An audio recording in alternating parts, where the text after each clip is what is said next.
So in March 2016, Nazanin Zaghari-Ratcliffe, who is an Iranian and British dual national, travelled with her daughter to visit her family in Iran. She only returned to the United Kingdom a couple of days ago after being held in custody by the Iranian Revolutionary Guard for 6 years. Wow. 6 years. Now, for those unfamiliar with the story, here is the rundown. I don't know anything Yeah, about it. if we scroll down a little bit to the timeline, in April 2016, just before she was set to go back to the United Kingdom, Nazanin was arrested on suspicion of leading a foreign-linked hostile network and plotting to topple the Iranian government. It's a big charge. It is a big charge. Both Nazanin and her husband have denied the accusation consistently. The latter has claimed that Nazanin was being held hostage because of a £450 million debt that the UK owed to Iran for a cancelled arms deal which had been unpaid since the 1970s. Hang on. The UK owed Iran money for an arms deal. Yes.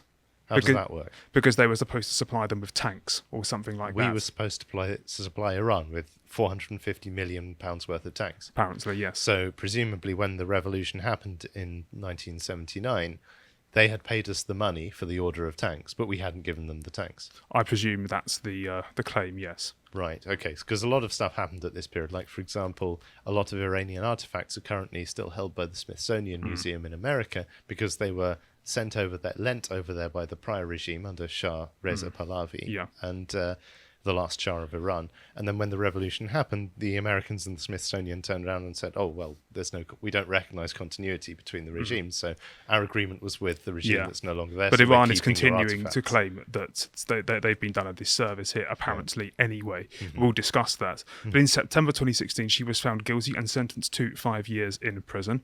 In April 2017, she lost a final appeal in the Iranian Supreme Court to revert that sentence.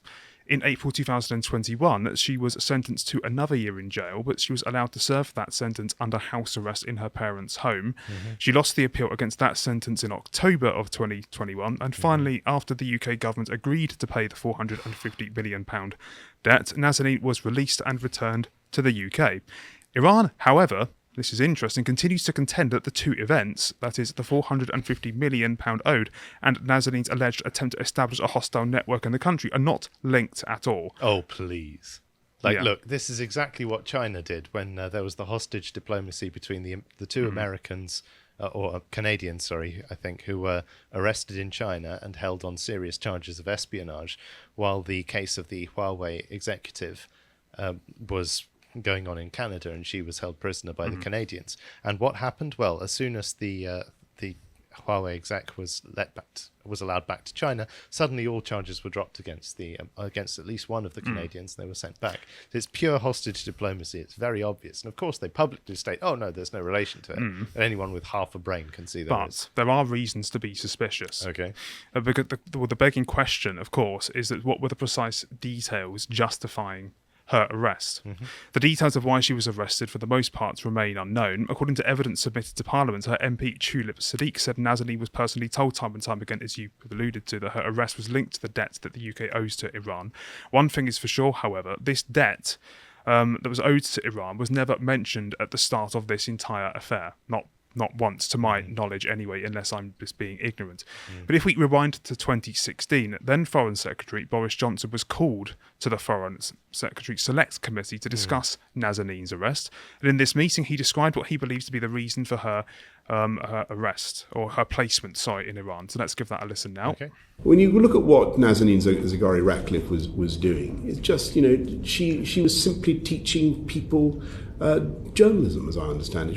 At the very limit, she was, and I hope that a way forward can be found. I must say, I find it deeply depressing. I think it's totally contrary to the interests of the Iranian people for this to continue.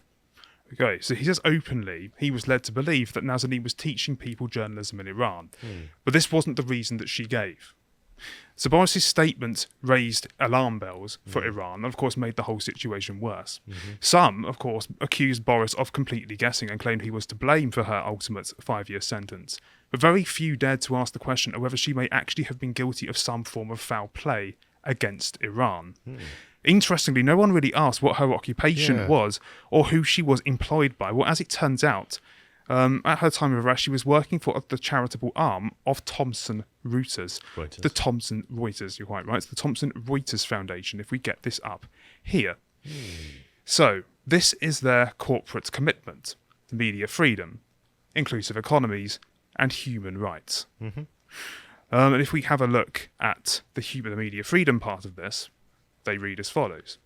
The media is a crucial pillar of any free, fair and informed society. Media outlets are facing unprecedented economic and technological challenges, and there is an alarming increase in attacks on journalists around the world. Let's have a look at the inclusive economy part. This is several steps ahead, but never mind. It's literally just on the right of the... Yeah, that's it. There's an increasing recognition that the mainstream economic order is generating a deepening divide and hurting our planet's modern slavery. The climate crisis and the impact of data and technology on people are among the biggest challenges of our time. And if we move to the final one on the right, which should be on the subject of human rights are inalienable. Universal rights belonging to every single human being, irrespective of race, religion, or creed. We raise awareness of human rights issues around the world via our news coverage and by training local journalists to report accurately on these issues.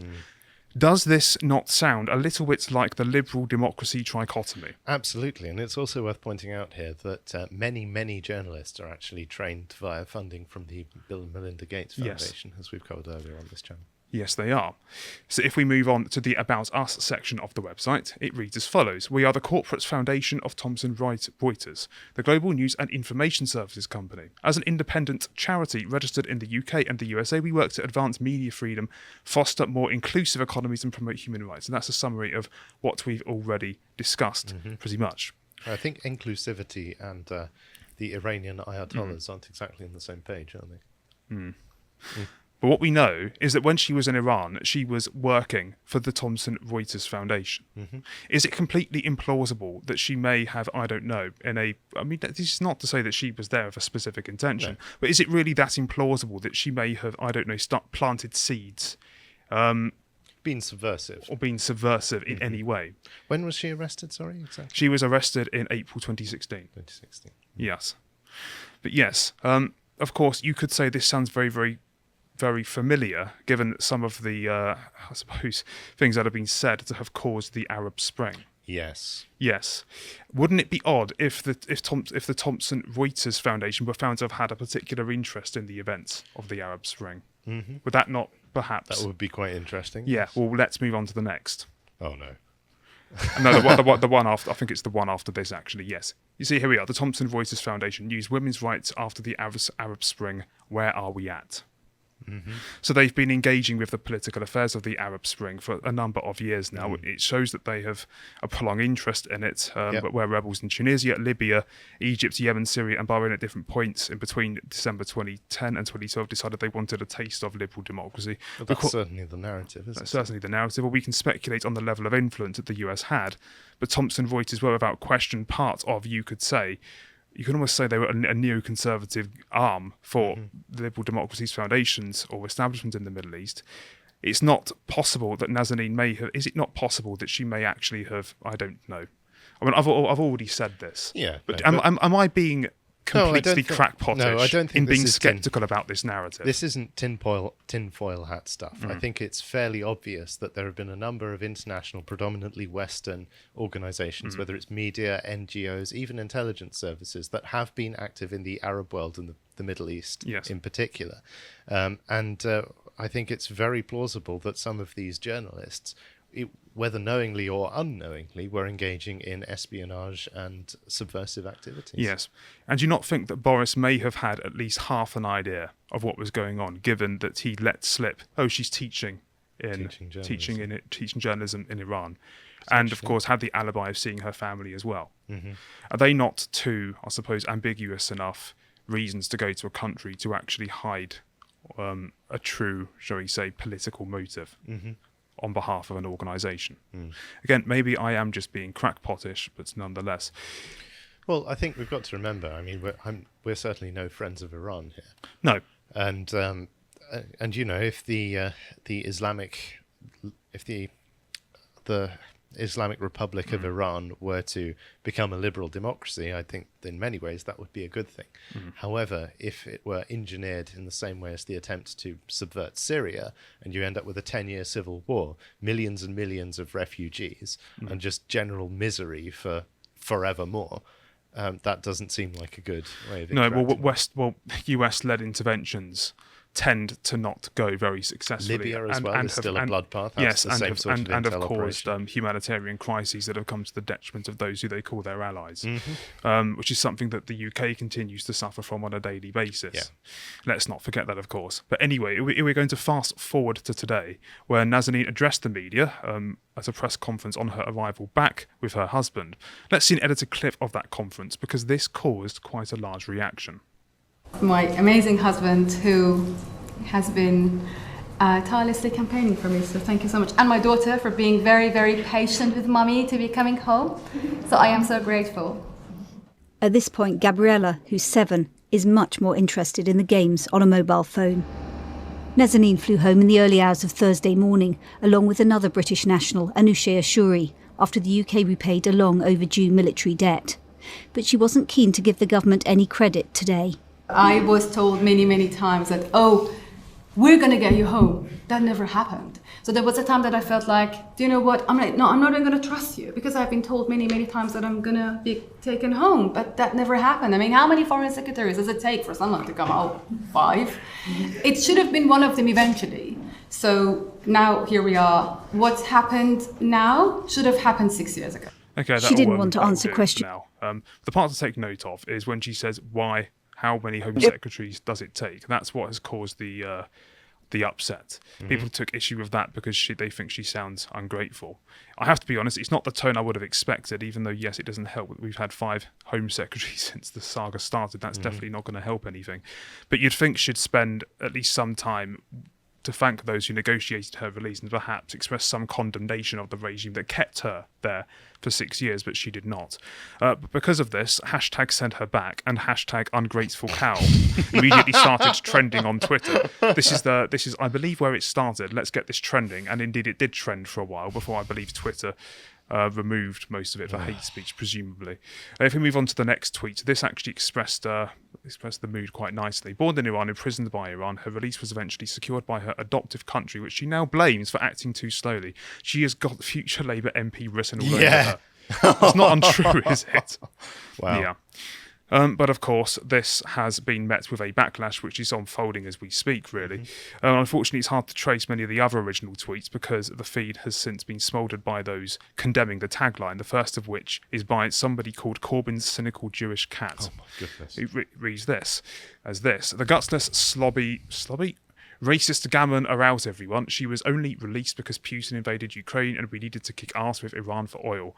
That's how pathetic our country is under the Tories. Well, I think that there is actually an argument there. I mean, I believe that's Nigel Farage's angle on this whole thing as well. In that essentially, well, we're at the situation now where, okay, we can't have Russian oil because we've sanctioned that, but we need to get some oil. We're not going to get our own natural gas because that would be bad for the climate. So we've got the Saudis or we've got Iran I get that part of it, but the racist gammon part. Well, of course. No, I Yes. mean, what do you expect from someone called Corbyn's cynical Jewish cat? For goodness sake. Exactly that, which is the same for the next example that I have here, which is from Aaron Bastani. Yes, I know they want attention and this helps give it to them, but this stuff is seen as fair game. The game became Nazanin Zaghari from the Middle East. That's it. Many British media and political personalities look at Arabs and Iranians as less than human. I mean, this is a pretty standard leftist tactic. It's really. all race. It's because people are make racist. an unfalsifiable claim such as it's just racism and to reify something that is utterly non-provable. And of course sustain that climate of repressive tolerance. So that the reification of the narrative continues. I couldn't find anything racist in how the tagline was used. They could have been removed, I don't know. But then again, this may also be this because they're removed. The Internet Hate Crime Bill also comes into force soon, doesn't it? I'm not sure if that's already. That's a good point. Yeah, I'm not sure if that's come into force just yet. But I thought Leo, of course, our Leo, summed this up pretty well. So if we actually give that a listen now. In a way, I can understand why she doesn't feel grateful, because she probably recognises that it wasn't done as an act of generosity towards her, was it? It was part of a reshaped political landscape in which it became necessary immediately to get on better terms with the Iranian people so that we could start buying their oil. I think it would have been better if she'd directed some of the ire towards the people who kidnapped her. Yeah, for 6 years. I mean, it wasn't Britain that kidnapped her. It was Iran. She continues to have dual citizenship. Oh, really? In Iran, yeah. Part of the reason that it was difficult to get her out was because, you know, Her Britannic Majesty demands that she be allowed to pass without let and hindrance, but on the other hand, she's in her own country. In some respect, they have the right to hold her because she's an Iranian. So probably doesn't have any plans to go back there and train more journalists. I don't know, though. Because obviously Brexit has happened since she was in jail over there. I mean, maybe they haven't broken that to me. I don't know if she knows about that. I don't think Iran's in the EU, so it should. You have a little more sympathy with Nazanin. I mean, I don't find anything to disagree with there, to be honest. I mean, she's out there, from my view, for potentially, again, ambiguous reasons. We can't obviously take her absolute word for the fact that she was just there to see her family, nor, of course, can we go all the other way so as to claim that she was conspiring to subvert the Islamic Republic of Iran. But it does look somewhat suspicious. Yeah. And if the latter were the case, I think she owes at least a little bit more gratitude to the diplomatic efforts of the United Kingdom to get her out looking as healthy as she currently does, particularly given the fact that she was allowed to spend the last year of her sentence with, I believe, her parents. If I'm wrong, again, correct me. But yeah, it seems a little bit odd that she didn't attribute any blame to Iran itself. It's very, very strange. It's very, very strange. But an important thing to ask is, who was actually responsible for this debt that the British owed Iran in the first place? The answer was Labour. So if she actually had a bee in her bonnet about any political party, it should be the Labour Party. However, she nonetheless decided to pose with Keir Starmer here, as John pointed out, as John asserts. And so, yeah. If anyone is to blame for this, given that it was, I believe, John Callaghan's government that, of course, facilitated this deal, you would think she would at least make a passing remark about the government's opposition. There is absolutely not an iota of gratitude at all for it. She just felt utterly entitled to be ransomed for £450 million. Yes. And there is also something else about, and again, I think that the hysteria about surrounding how she kind of presented herself at the conference has again, this goes without saying, really. It has less to do with race, nothing to do with it, in fact. I think more to do with the fact that she turned up in that room acting as if she knew everybody already in there. Also doing what politicians are currently doing at the moment, which is, of course, posturing allegiance, as you can see from the colour scheme of what she's wearing with Ukraine. She did actually make some passing remarks about the situation in Ukraine, pretty much the contemporary line, apparently. And Aaron Bastani actually went as far as saying he didn't agree with that part of it, so he would probably be correct for not agreeing with it, not least because it's a myopic account of what's ultimately going on. But when the first thing that somebody does is attend a press conference dressed like that, in company that she seems to know, acts as if she knows, and starts talking, shall we say, slightly ostentatiously about the governments that actually got her out of what could have been a terrible diplomatic situation, it doesn't rub off very well on the efforts of the British public. It's a terrible look. It's very ungrateful. And to be honest, it's exactly the attitude that people despise about Labour. They hate Britain. They are ungrateful to Britain. And obviously it's a different thing that they're ungrateful for. They're ungrateful to Britain, having been born into this country, in that they refuse to accept that they should be thankful for any of the things that you can enjoy living in Britain. She reeks of Gina Miller II to me. Yeah, no, absolutely. As in she's quite clearly, all but in name, on a path towards becoming. All of her behaviours suggest that she wants to become recognised and fully established as a Westminster politician. Within the bubble of Westminster. And again, this is just me speculating. She looks like she's been very well treated. She looks very well fed and happy. Yeah, and she looks healthier in that press conference, more presentable in that press conference than she had in any of the previous pictures that I had seen. It's more than that. She looks more presentable than anyone she's standing beside. Actually, you're quite right, yeah. Isn't that remarkable? It is remarkable. Yeah, I will conclude anyway. I get why she feels she is owed an apology. She is owed an apology. 6 years is too long, but then again, it's a difficult diplomatic situation. I don't know about that, because I would say we need to know the details a bit more. We do need to know the details more, but it really comes down to this question of dual nationality, which no one seems willing to address because it's a thorny issue. Yeah. If someone is detained in the country to which they have another nationality, is that really then the response of the British government, Her Majesty's government, to exert every sinew that it has to rescue them as if they were a British citizen, no, a citizen of no other country? It's especially if she's doing something that doesn't have the authorization of the British government, such as trying to subvert an established constitution, which could bring the British states into this very, very serious. Even disregarding the charges, which no one is aware of, bizarrely, despite this being a 6-year issue, even disregarding that aspect of the legal system, if she is dealt with under the legal system of a country in which she has citizenship, then surely that is an exception whereby we don't get involved. The fact that she has a British passport in that instance should not be relevant, really, to us. So she should be grateful. I think so, yes. I agree. So I do think there was an arrogant tone in her address, and I do think that the anger... I mean, hashtag send her back's a bit harsh. I wouldn't wish that on her or anyone in the case of Iran, but I get the anger and can see it.